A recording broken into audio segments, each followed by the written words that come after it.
మొన్నటి వరకు మీరు కొట్లాడింది మీకు ప్రాబ్లం అయింది ఆర్ఎస్ ప్రవీణ్ కుమార్ గారు. ఆయన ఇక్కడ పెట్టి మీరు అడ్జస్ట్ చేయండి అని అంటే మా దగ్గర శక్తి లేకలేము, నాకేమి ప్రజా బలం లేకలేము. తెలంగాణలో రాజకీయాలు బాగా మారిపోయాయి సార్. తెలంగాణ నాట్ ఓన్లీ అంటే ఇక్కడ ఇండియా సరే, యూత్ కి ఎక్కువ ప్రియారిటీ ఇస్తున్న క్రమంలో మీరే మళ్ళీ పోటీలు ఉంటారా? మీకు వారసులు ఎవరన్నా?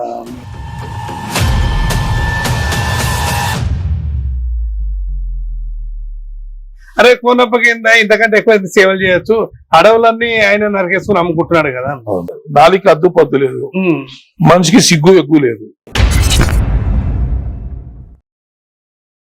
నేను అవి పాపం తెల్లాను ఇంత పచ్చడి కూర మజ్జిగ చేస్తాను కదా. అవును, మీరు కూడా అమ్మి బిర్యానీ పెట్టండి. వేస్ట్ మాటలు ఫాల్తుగాళ్ళు. ఎందుకంటే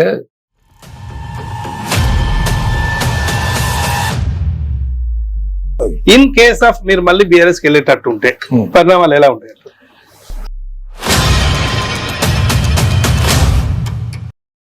ఇలా కేసీఆర్ తెలంగాణ తెద్దామని ప్రయత్నం చేసిన వ్యక్తి.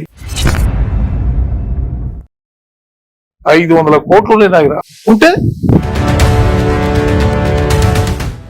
జగన్నాథపూర్ ప్రాజెక్టు ఆడా ప్రాజెక్టు గురించి ఏమన్నా అప్డేట్స్ ఏమన్నా ఉన్నాయా? ఆనాడు ప్రాజెక్ట్ కడితే చెప్పలా గుడి మునిగిపోతుంది, గుండాయిపేట గ్రామం మునిగిపోతుంది, పల్లెలు మునిగిపోతాయి అని చెప్పి కలిగారు ప్రచారం చేశారు. ఇప్పుడు మీరు చెప్పండి.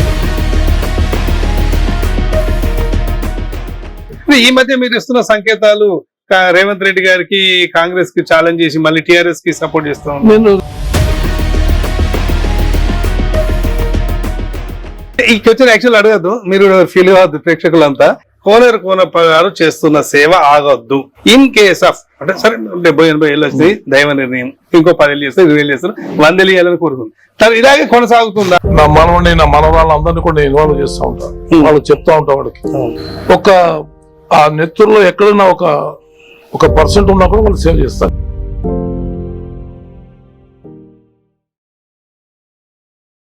నేను బ్రతికిన కాలం, నా ఊపిరినంత కాలం నేను సిర్పూర్ గడ్డే, పుట్టింది ఇక్కడ, పోయేది ఇక్కడే.